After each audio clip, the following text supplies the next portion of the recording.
Hi, I'm Bran, and I love Lifetime Christmas movies. I am Patrick Serrano, and I am a Lifetime movie expert. I'm Dan, and I despise Lifetime Christmas movies, and this is the Deck the Lifetime Uncorked podcast. Oh, come on, man. Sorry. I mean, I'm not in my normal seat. He's raising the roof like it's 2013, everybody.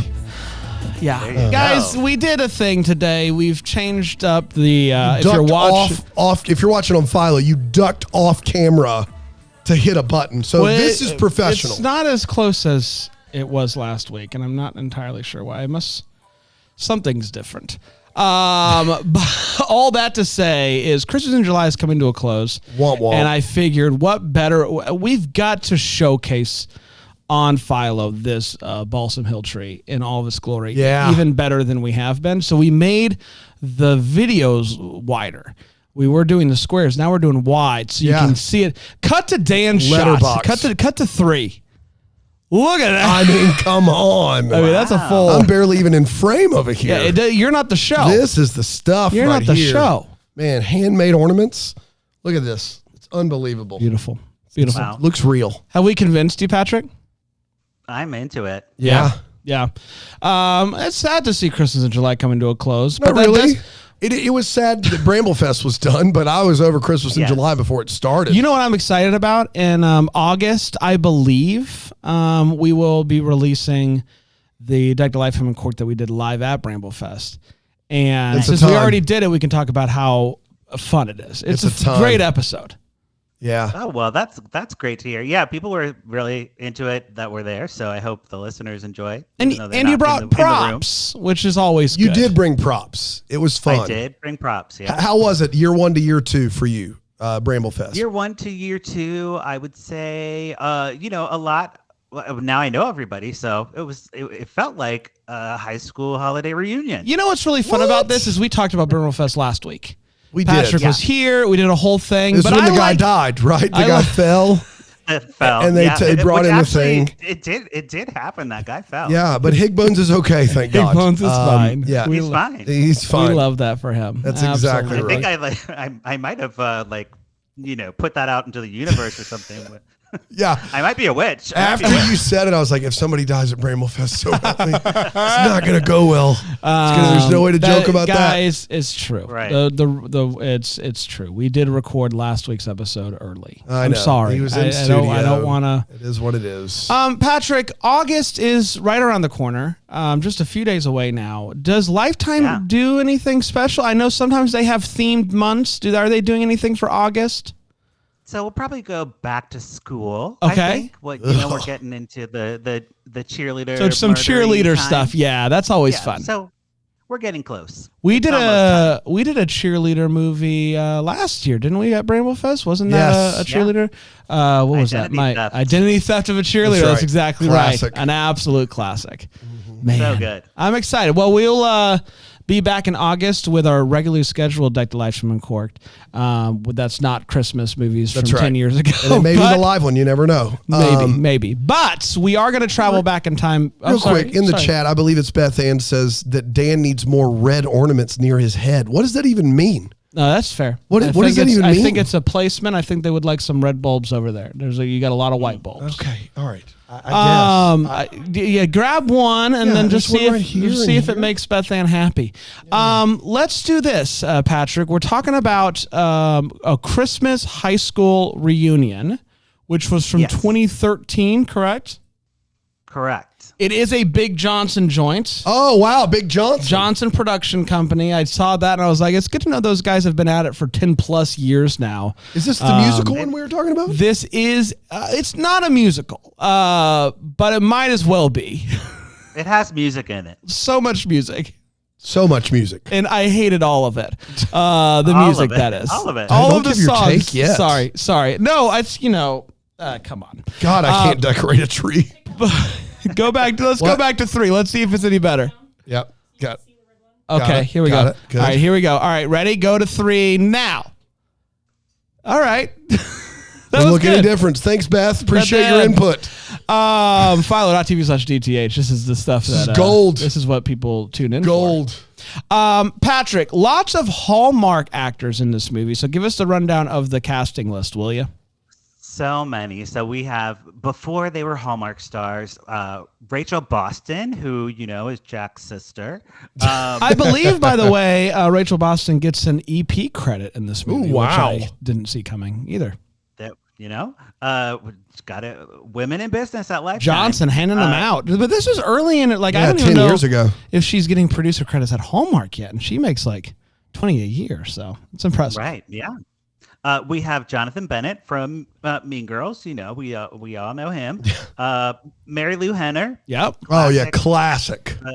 Taxi actress. And there was one guy, Harry Hamlin or something. Is that him? Oh, yeah. From LA Law. Yes. So he's also notable. He's in Veronica Mars. Yes. It is that guy from Veronica Mars. And he shows up in season 3 of Arrested Development. So, there you go. That's all you need to know on him. And his character in this movie has an arc. Yes, he does. What heck of an arc high school. In multiple ways. Patrick, get us started, buddy. Yeah, so the movie it's 2013, so we got to remember that this is a different time and place. Okay, a lot of the stuff in this movie is not going to fly in today's TV movie landscape, and you'll see, Dan. You'll see. I just want to just premise that we're not condoning it. Yeah, we're just watching. Of course not. Yeah. Yep. So the movie for content, we're watching it and for explaining content. it. Yes, so that you don't have to though. Good. That's Patrick's Yeah. whole thing. I watch it so you don't have to. That's right. And so the movie starts off with this intense fashion show, and it's like got the music. It's like do. I'll do the music. You do the dialogue. Oh, very nice fashion. Yes. Okay. Okay. Yeah. Fashion. Are they all great. Bond villains? I was trying to do an accent of some kind. So fashion. Yes. So we see Rachel Boston. She's like pinning a dress or something, and she's like She's a designer, but she's not really a designer. She's like an assistant seamstress type of person that's just putting things together backstage. Right. The actual designer is like super mean and doing pirouettes, he's like, I'm gay, and does like a pirouette. That is accurate. Yes, there is a bit of stereotyping here immediately, right away with this movie. Right. I was offended, but I also would play that role. Yeah. Offended you didn't get a call or an audition. Exactly. Yeah, got it. So Rachel Boston is like calling her mom, packing. She's going home for the holidays, and they're like laughing about like how terrible her dating life is, and she's dated like so many losers. And they cut to like the movie likes to cut to like flashbacks a lot and like just random like funny photos. Yeah. So we get all the funny photos of everyone she's ever dated, and like that one girl, Chris, in college, the lesbian lover, and the mom's like, "What? Chris, I don't know about her." And she's like, Rachel Boston's like, ha ha ha. Yeah. This is all happening just in the intro. Right away, immediately. Yeah, Man. right away. What a time. And Rachel Boston's packing. I don't know her character name. I only wrote Rachel Boston. More than Fair. Yeah, she's earned it. She's earned it. She has a framed photo of the jock she was in love with in high school named Craig. You know how you do as well? Have your high school loves framed in your bedroom as an adult? I wouldn't put it past me because I was obsessed with my high school love. So I get it. The best part is if you're watching on Philo, Patrick was reaching for a coffee off camera, but it looked like he was reaching for a frame. Like to knock it down. You were like, Patrick, you have framed ex-lovers from high school, and you're like, well, funny you should mention that. Yeah. Just as coffee, everybody. Don't worry. Just coffee. Yeah. And that man he's a hunky man named Craig. We cut back to like a flashback of high school where they look exactly the same, but they're in high school outfits. And I'm not going to say they shot it at the same time. Yeah.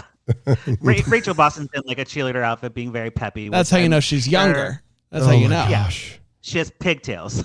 Yeah, my God. But she still very much looks like the Rachel Boston we all know and love. We know and love.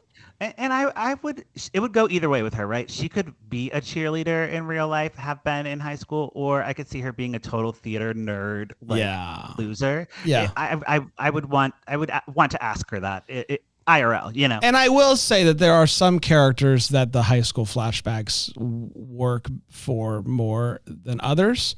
I think that she played she was still young enough to where it's like probably not in high school, but it's okay. There's some guys though that they are saying they're high schoolers, and it's like, what is this, Friday Night Lights? Like, this is insane. Yeah, there's no way you're in high school. Yeah, I remember watching Friday Night Lights, and just between Minka Kelly and Tim Riggins, like I was like, are you kidding? This isn't possible. This isn't Rachel Boston would have been at the time of filming 30. Okay, so that's like 12 years too old to play high school. But we did interview her on the show. She's a delight. She is, and I get the feeling it would have probably been more on the theater side than the cheerleader side, but I'm not positive.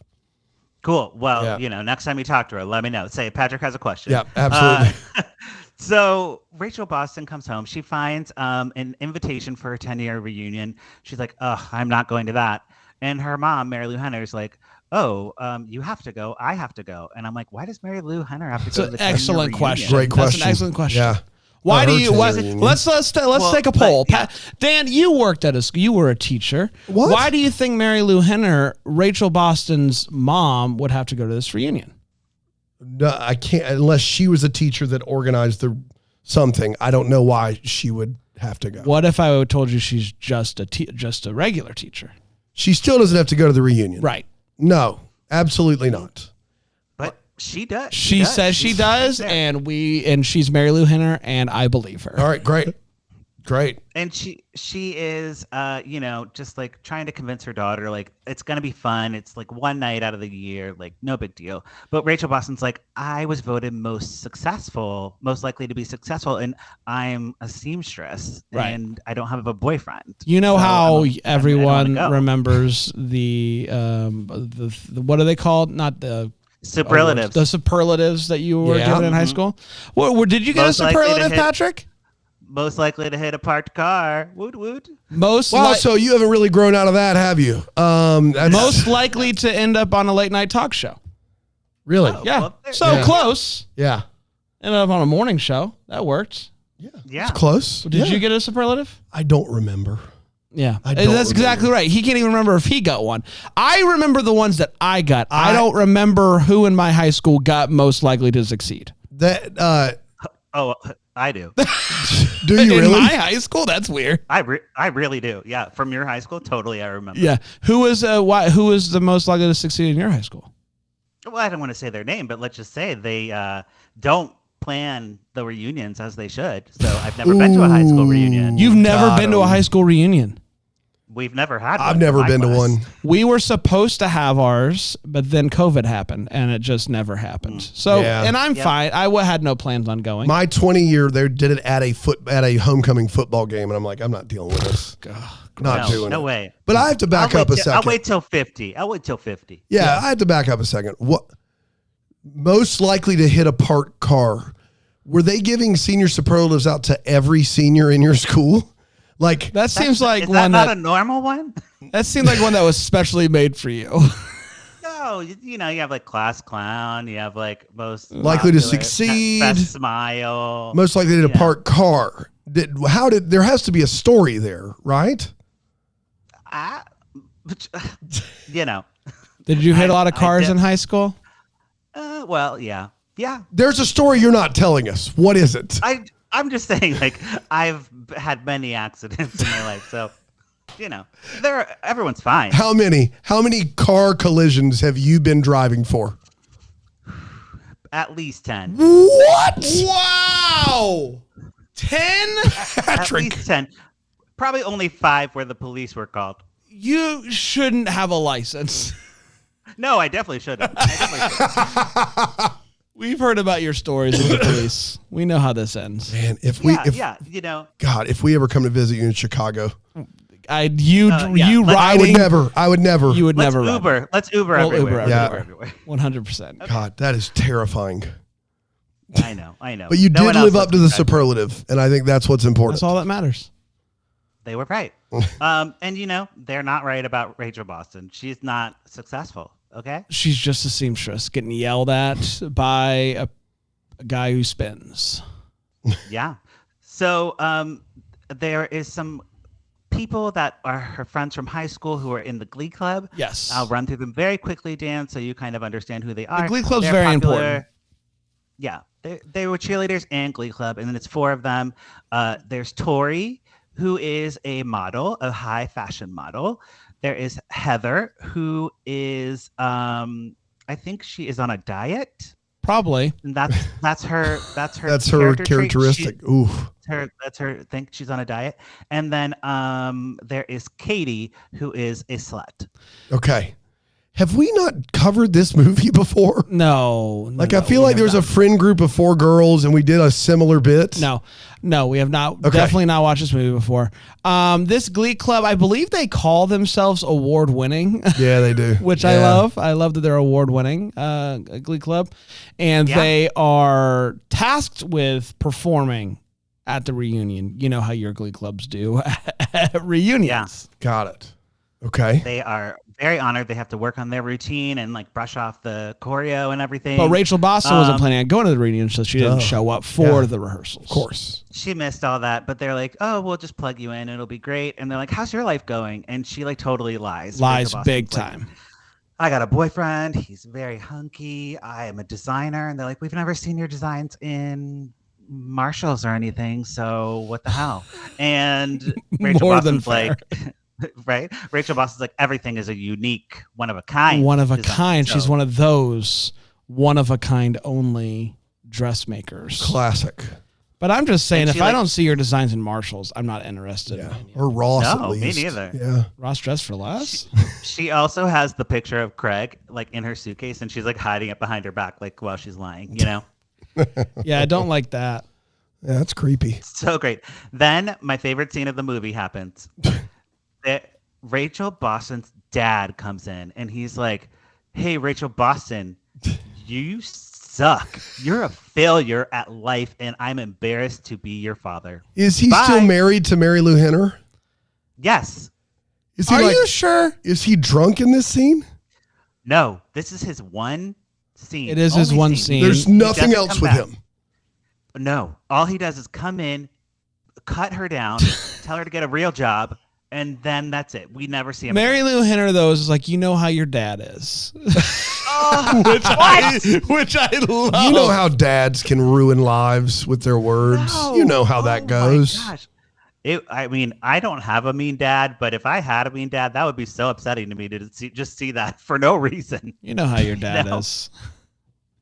I guess it's that he really wanted her to live up to the superlative, and he's disappointed that she's not. Yeah. Right. You're not succeeding. Yeah. So that's it for the pre reunion. We jump right into the reunion after that. It's kind of reunion hard. And you might be wondering, Dan, where's Jonathan Bennett? Yeah, I was about to ask the question, but I was giving you the benefit of the doubt that we could be in the first 5 minutes of this still. Yeah. I will say we're about 15 minutes. Okay. Jonathan Bennett does take a while to show up. I almost forgot that he was in it by the time he showed up. But he is Rachel Boston's best friend. He was friend zoned hard. Gay best friend. Gay best friend, but not gay. And friend zoned hard. Classic. I'm in love with you and you're in love with the jock. And so I'm just going to sit here and just wait for my chance. That's him. That's Jonathan Bennett. Classic. And they reunite at the reunion because he's not going to go to the reunion either. The jock is throwing the football around the gymnasium for some reason, in slow motion. He keeps throwing the ball. And you think we're gonna have a Marsha moment where it hits Rachel Boston in the face. It doesn't. It splashes a drink on her dress. She has to run to the bathroom. And I just want to say it's been a few episodes since you've mentioned the Brady Bunch, and I do appreciate your. It has. That may be since 2022. Yeah, I've missed it. My only references are the Brady Bunch and the Sound of Music, so you get one or the other every episode. Sound of Music easier to tie into Lifetime than you might think. It is. Rachel Boston runs to the bathroom, and Ben is in there, and he's like peeing in a urinal, and she's like, "Oh, wrong bathroom." But then they start talking, and there's like graffiti on the wall about Rachel Boston, and she's like, "Oh, that's so cute. Craig wrote a nice thing about me in the stall," and it's not nice. It's not Ben, nice. Like, crossed out, it's actually missing whatever. the punchline. But Ben's like, "Don't worry, I erased it for you." Got it. Yeah, and their friendship is like strange. You know, they're too comfortable with each other. Yes. Yeah. Right. You know, it is. You know, For people that really haven't seen each other in a while. Yeah, it is. It's like they fall right back into their high school places. Just that easy. It's just that easy. Totally. Just slide right into it. Speaking of sliding right on into it, is there anything you want to slide into right now? Home base. And Home base is great. A break. We're going to be right back here on Deck the Lifetime Uncorked. It's home plate, Patrick.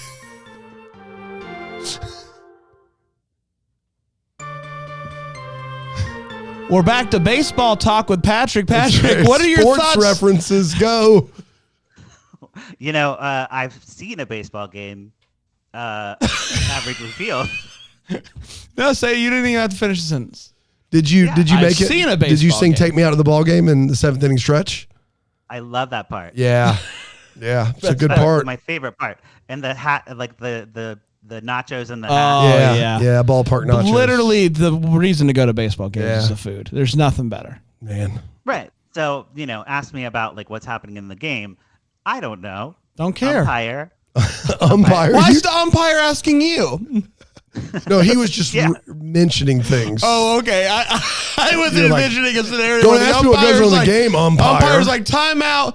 Patrick, come on down here, bud. Can you give me the quick update? I missed what just happened. I did sing the national anthem one time at Wrigley Field, and By yourself? not by myself, Okay. with the game and scores. With the game and scores. Okay. And we were just like walking by like the dugout, and like all the like baseball men were stretching, and I was like, Baseball "Whoa, men. this is so crazy." The baseball Yeah, men. like they're so flexible. Hello, baseball Who men. knew? Were you baseball men. what are you, a tenor? What are you, alto? What are you, Patrick? I'm a baritone. Yeah. Baritone. If he sang "Pieces of Me" with our very own Aaron Shea at I forgot that. Rainbow Fest. No one controls their vocal range at karaoke better than Patrick Serrano. Can do it all. It's unbelievable. He gets it. You know, you just got to get in the mood of the artist. That's right. Monday, Of course. I am waiting. Oh, it was a classic. It was a It moment. was a classic moment. So fun. All right, umpire, get us back on the field. All right. So the popular girls start to doubt that Rachel Boston's actually a fashion designer because they've never seen her dresses. At And- Marshalls, Ross, At Marshalls. And TJ Tori Maxx, is etc. Tori's like pushing this hard. Tori is the fashion model. She's like, I'm in fashion. I just think she's lying. It is a bold and- move to lie about your fashion occupation to a person who is an actual model. Yeah. Whose Yeah. job it is to showcase dresses. Yeah. Could come back exactly. to bite you. Could. And Tori is like making a move on Craig as well. She knows like Rachel Boston has a crush on him, but she's like not. She's like trying to steal the man. And Rachel Boston flashes back to a memory of Tori sexily twirling a baton to try to seduce Craig before in high school. And she's like, oh, I remember.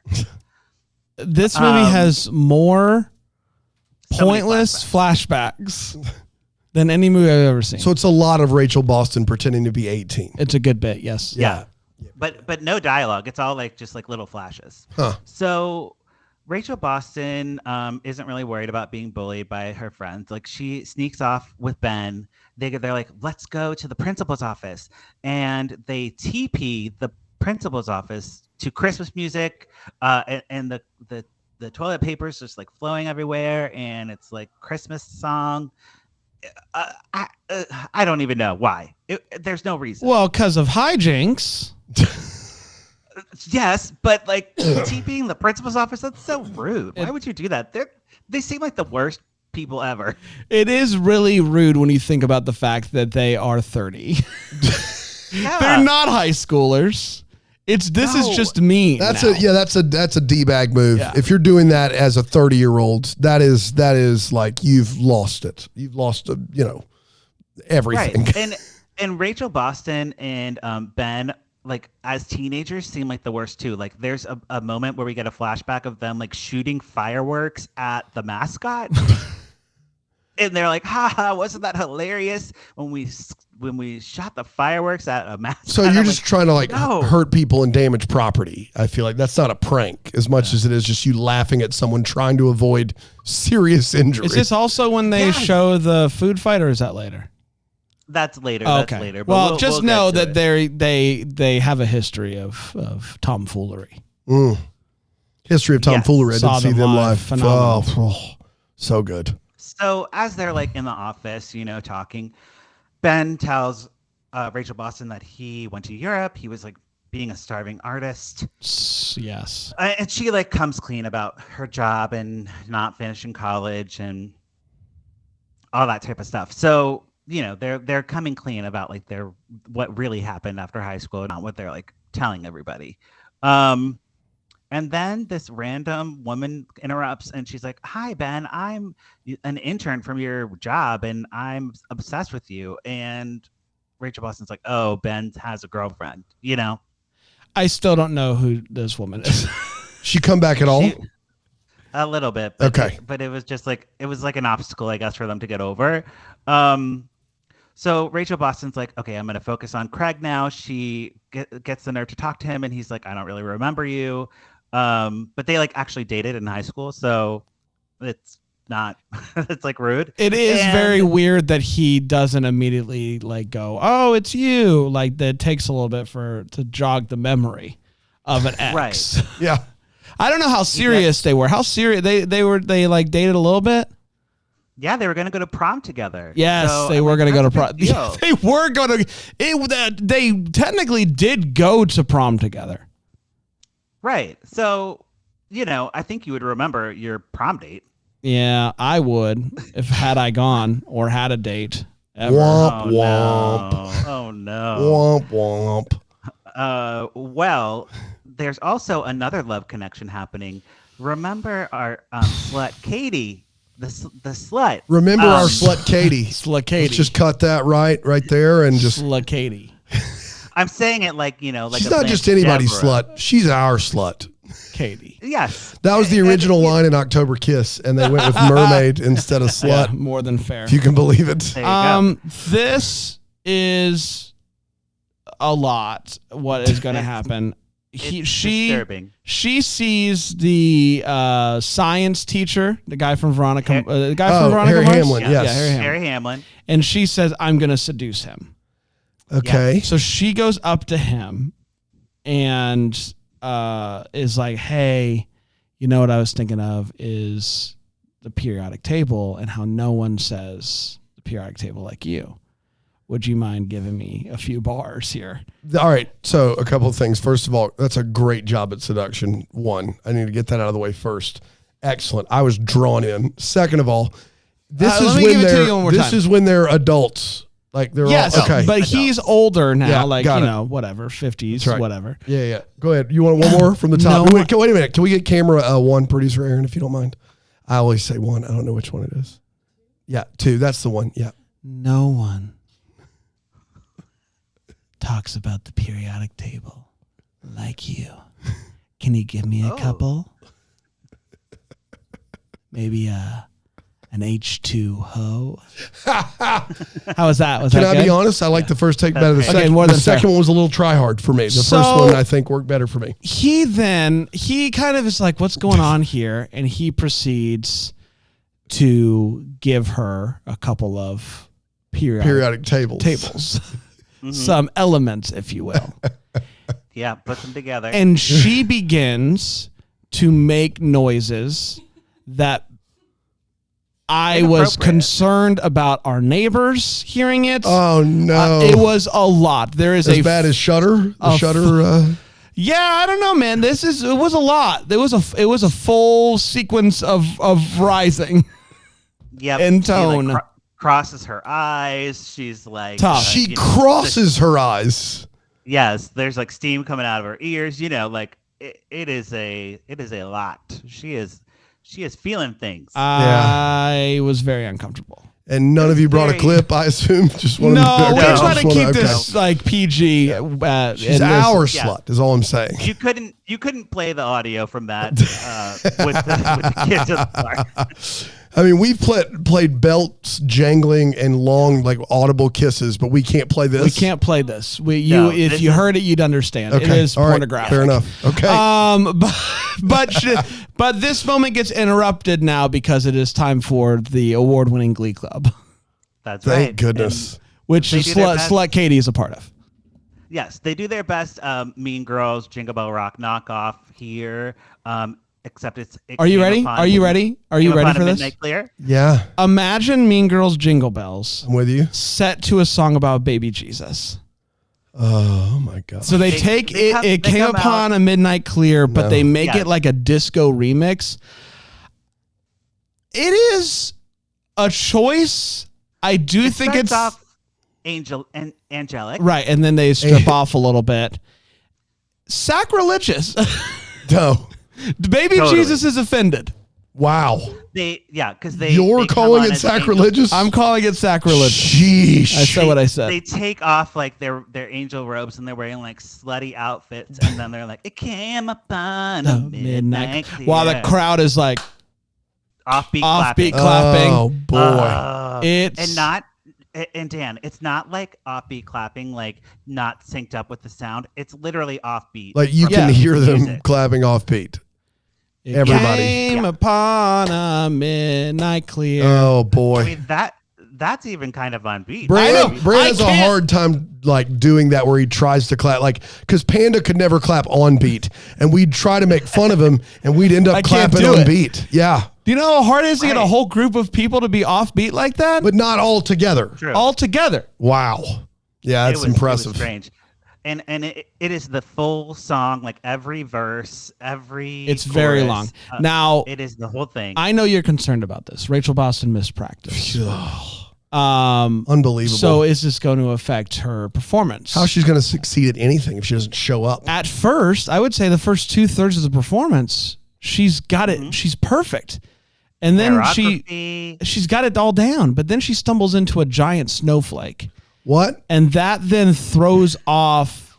It's a decoration, stage decoration. Yes. Okay. All right. Yeah, sorry. Okay. It is a stage decoration. She falls into it. And then like for the rest of the song, she just like can't get back. It was it's like it hit her in the head and she forgot all the moves. No, Tori is taking her spot. Tori is like messing her up on purpose and trying to push her off stage. But which one's Corey again? But here's the problem with that, Patrick. Tori. The model. The problem with it is they already moved her to the back because she missed practice. So I don't know. It was a mess, to say the least. You're giving Rachel Boston, she knows choreography. Okay, she's the Glee Club president. She's the head cheerleader. She could do this. It was Corey messing her up on purpose. Corey, unbelievable. It was a lot. So Jonathan Bennett's just kind of watching all this. Jonathan Bennett, he's watching. He's like, oh no. Okay, he's just very peripheral at this point. Mary Lou Henner ices her daughter's leg after the fall and tells her an embarrassing story that she had from her high school reunion. And she's like, Rachel Boston, don't worry. This is one night of the rest of your life. And then Tori is like overheard talking trash about Rachel Boston, like how she ruined the performance and she needs to not be in the next one. Right. The closing number. Because Glee Club gets 2 songs at the Christmas class reunion. Yeah. Bring out Glee Club again. They negotiate that when they graduate. Award winning. We will get 2 songs. Encore. So Rachel Boston's sad. She goes to the music room and Ben's in there playing the guitar because he's a starving artist. And she joins in. She starts like tinkling the piano. And then they sing. She does what to the piano? Tinkling is what he said. Tinkling. Tinkling the piano? Tickling. tickling the ivories is the phrase. I don't know what. You slid right into home base there for tinkling the piano. But what we get here, Dan, is our second full-length musical number. Thank goodness. Jonathan Bennett, Rachel Boston, an acoustic ballad, a song we've never heard. I don't know. I don't know if this is a real song. Never heard it. Country. It's a country song. Yeah, it is. Yeah, there is like a line in there about how Jesus was tired too or something like that. It was a weird song. And Rachel Boston goes into full-on country singing, twanging, everything. I was like, this must be like on her solo album or something. Like, I don't know where this came from. It has nothing to do with the character. I will say by the third chorus, I was singing along. So who better to sing a Christmas country song than Jonathan Bennett and Rachel Jonathan Boston? Bennett and Rachel Boston. Those are the two I think of. Yeah. If she had a Christmas album, I wouldn't be surprised. That's all I'm saying. Wow. I mean, I'm looking it up. Not a bad singer. The songs weren't my favorite, but her singing was good. Yeah, she did a really good job. You know who else does a good job? The commercial? Yeah. You're on deck, the Hallmark.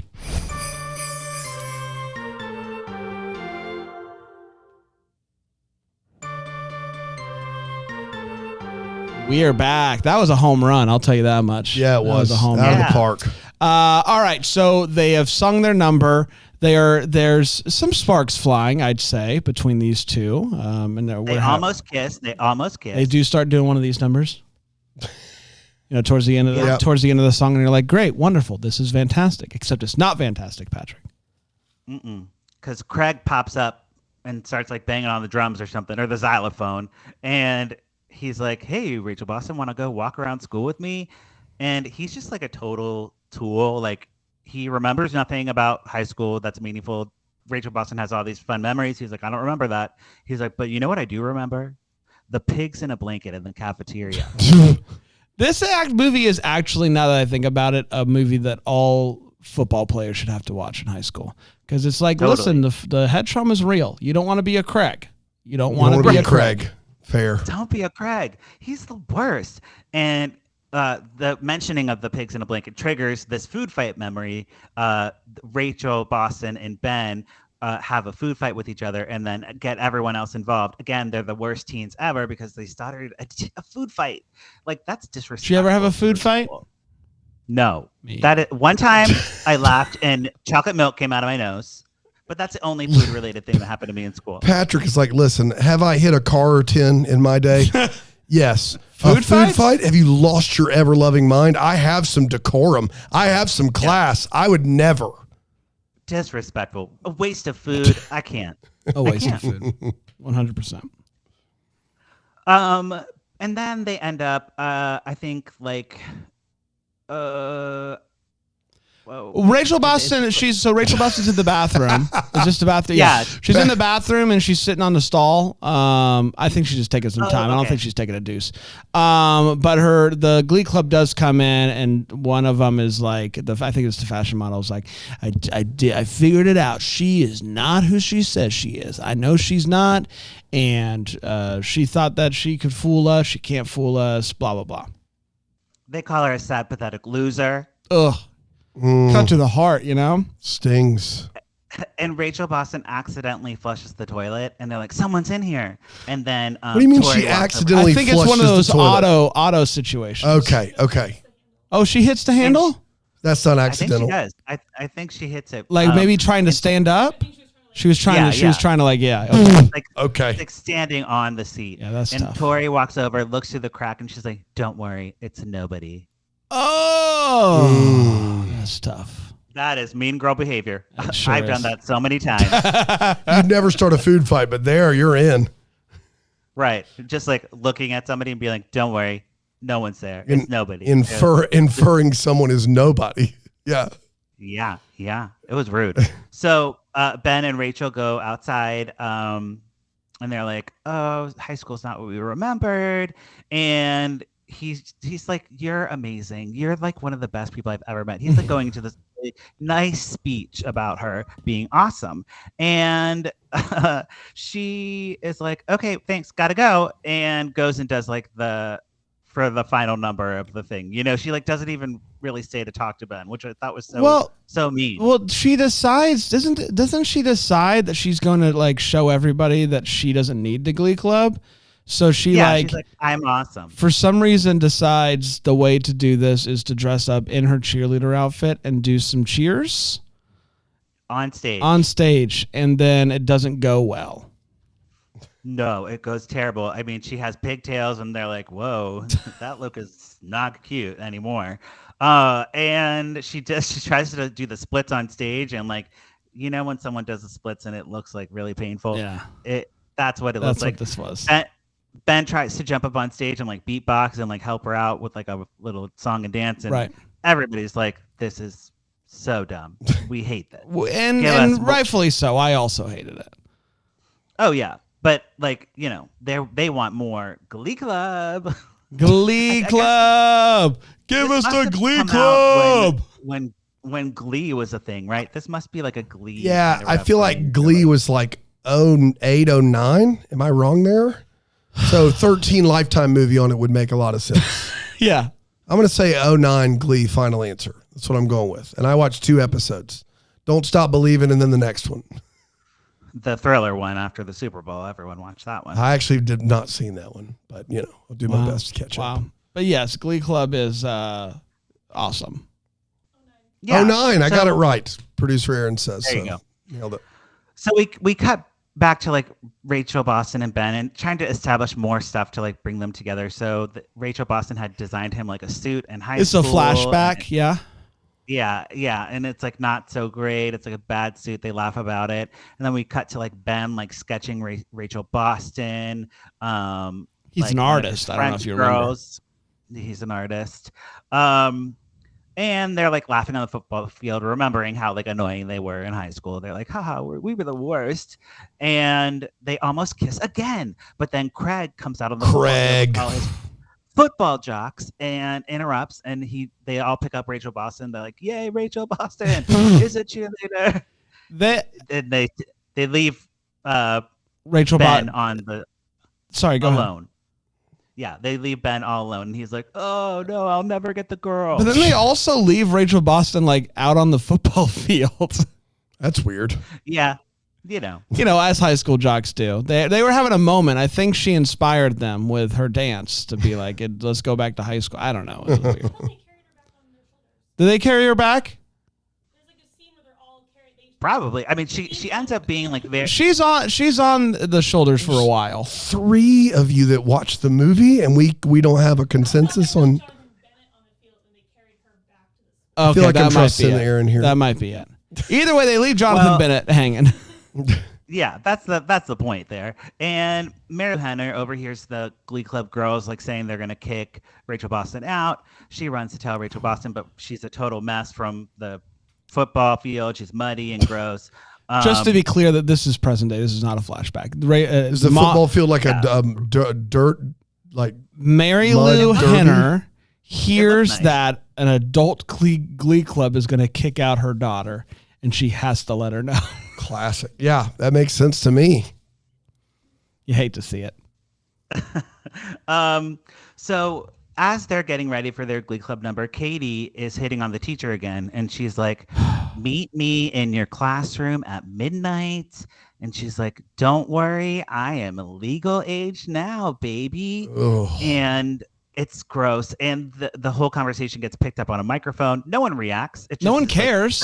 It's broadcasted to the whole school, and everyone's like, they don't even laugh or anything. It's just like, whoops, turn off that microphone. There's Katie. And the teacher's like very motivated to finish the night. He's like, okay, so we're going to do our last number, and then we're going to get out of here, and I'm going to go to my classroom. And we get that the Glee Club, they take the stage. They do a Christmas Tree number. It's another full number. A remix. Another full musical remix number. Very, very grating, the singing in this one. They don't have Rachel Boston in this one to balance out the vocals, so it's like very bad. Very bad. So we're up to 3 full musical numbers for those of you keeping tally at home. Not a musical. Not a musical, but 3 musical performances. Full musical numbers. Yes. Right. And everyone's happy. They cheer for the Glee Club without Rachel Boston. Then Rachel Boston takes the stage and does a very emotional rendition of "Oh Holy Night." She's crying. Mary Lou Henner's crying. Jonathan Bennett's crying. Well, he's putting like Visine like under his eyes, like literally like right there. And Mary Lou Henner walks up to Jonathan Bennett and she's like, "Okay, I know you love her. You should tell her how you feel," because she sees him like looking at her so adoringly while she sings this very sad "Oh Holy Night." How bad is the "Oh Holy Night"? It's not bad. It is the fourth full musical number, though. Yeah, so there's that. Yes, the entire song. It really like every. She's a fine singer. She's fine. Yeah. No hate there. It was just like unnecessary. Yeah. And not so good that I would make me cry. No, of course. Somewhere in between those two foul poles for sure. It's like me doing karaoke, like good, but not. Hey, how dare you? No. Don't even try it. So Ben's inspired now to tell her how he feels. Guess who interrupts? Craig? It's Craig. And she walks away and dances with him. And I'm like, come on, Rachel Boston. This is the rule of three, right?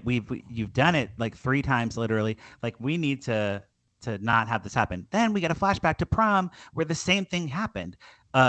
Craig like cheated on her with another girl and she breaks up with him and she does the last dance, not with Craig, but with Ben. And this is like the reverse of that happening. So Rachel Boston remembers like all that stuff happening and she breaks up with Craig and while she's dancing, she's like, "You know what? We're not doing this again." And he's like, "You're a liar. You lied about your whole life and you're not even a good trophy wife," which I thought was like, why would she want to be a trophy wife? Like no one wants to aspire to be that. Not even me. I just want to be a housewife, not a trophy wife. And then he goes and hooks up with Tori and he's like checking out all the girls and he's just like the worst. Yeah. Boo, Craig. So that wraps up their storyline. Heather, our girl who's on a diet, meets a guy by the cake and they eat cake together. Let him eat cake. Nicely done. Yep. Rachel Boston gives Ben a secret Santa thing. I guess they had Secret Santa at this event as well. And the suit jacket that she made him in high school. Flashback. Yeah, it's like a very nice thing, I guess. So they dance together. He spins her around. He forgives her for giving the brush off like a million times. And they dance very slowly to Old Lang Syne and make out hardcore. And then the remix of Old Lang Syne happens. Not the Mariah Carey one, my favorite, because that's the best one. And yeah, I think that's pretty much it, right? Well, and the teacher and Slut Katie have sex on a desk. Well, head towards that direction. She purrs at him like a cat. Yeah. Like, and that's actually the last scene of the movie. I will say one really fun fact about this though is they're dancing to Old Lang Syne and you can see Mary Lou Henner and the teacher dancing together. They cut away. The teacher is then getting seduced by Katie again. And they finish by cutting back to the dancing scene and the teacher's still there dancing. So big fun. The devil's in the details. The devil is in the details. Yeah, but I don't know if Mary Lou Henner is also into the teacher. Who can tell? But they're having a good time. Who knows? I mean, she's married. She already has a husband. So she doesn't need to be dating the teacher. Rena is saying it is notable that the writer of this movie is also the writer of Double Daddy, which is described as, quote, a teen's life turned upside down when her boyfriend impregnates both her and the new student at school. So I think I've seen that one. Sounds about right. Yeah. Double Daddy. Actually, that might have been my high school. It might have been. I can't believe they didn't lead with that for this movie from the writer of Double Daddy. Okay, so on the show, we either pour it up or put a cork in it. Put a cork in it. There you go. This sounds miserable, and 2 leads that are just shouldn't be in this movie, and I hated it, and I did not watch it. So put a cork in it, Patrick. That is my take. Great. Bran, what are you thinking? I enjoyed seeing Rachel Boston and Jonathan Bennett back in 2013. Aside from that, I disliked this about as strongly as I've ever disliked anything we've ever covered. Wow. Yeah. More than the Mr. Mop Top, which you actually gave. I loved Mr. Mop Top. That's right. I had a great time. I did not have a good time with this movie. I disliked the way that they talked to each other in this movie. I disliked Rachel Boston's character.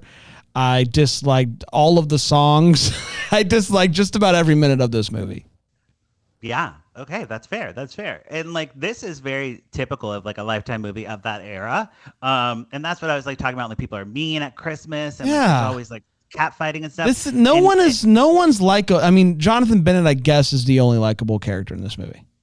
Ugh. Yeah, you're like feeling bad. Yeah, and you just feel sad about the guy all the time.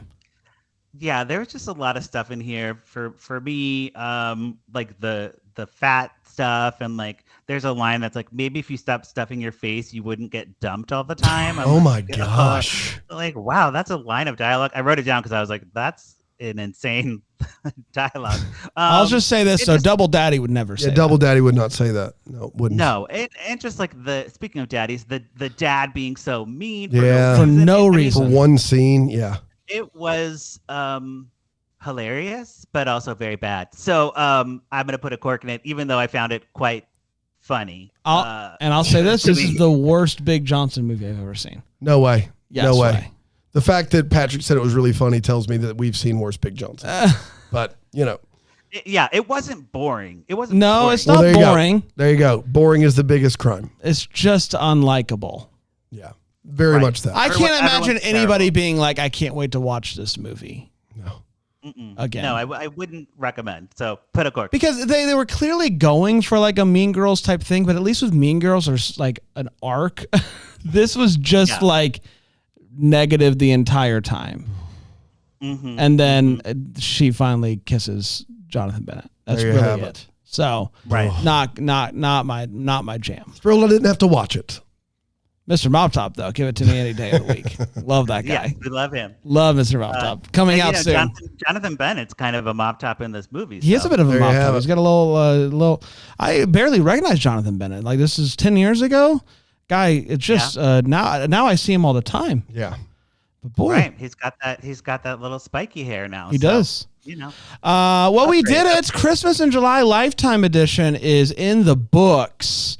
Yes, and I think what we've learned is, Lifetime classics are, they don't hold up. No, they don't. But we're going to be back in August with some more Lifetime fun. And until then, maybe we'll be the first to wish you a Merry Christmas. Deck the Hallmark's a Bramble Jam podcast is produced by Aaron Shea. What? For more information on Deck the Hallmark, you can go to deckthehallmark.com. For more information on the Deck the Hallmark family, you can go to bramblejamplus.com. Deck the Hallmark is presented by Philo TV. For a free trial of Philo, go to philo.tv/DTH.